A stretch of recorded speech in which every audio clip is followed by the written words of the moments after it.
The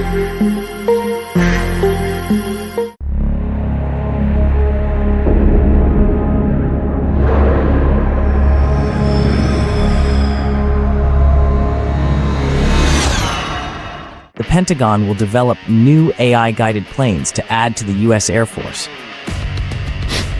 offering contracts to private companies for new drone models. Show me the money!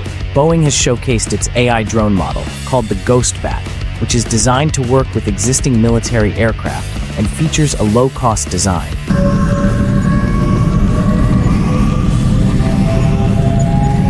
Enduro has also showcased an AI-powered drone, known as the Roadrunner, with advanced aerial threat capabilities and modular payload configurations. Holy guacamole! General Atomics is promoting its CCA ecosystem, including the Avenger unmanned aircraft system and digital twin aircraft, for autonomously conducting collaborative combat missions.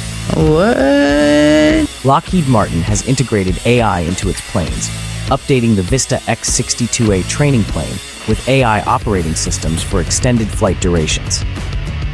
The Collaborative Combat Aircraft (CCA) project aims to add at least 1,000 new AI drones to the U.S. Air Force. Holy shit. To provide cover and support for human-piloted jets. The Pentagon is seeking low-cost AI drones to bolster the Air Force, with companies like Boeing, Lockheed Martin, Northrop Grumman, Anduril Industries, and General Atomics competing for the opportunity. Cost-cutting is a key factor in the Pentagon's pursuit of AI drones, as they provide small, smart, cheap, and expendable units to enhance military innovation. If you want to see more videos, don't forget— No, God! No, God, please, no! No! No!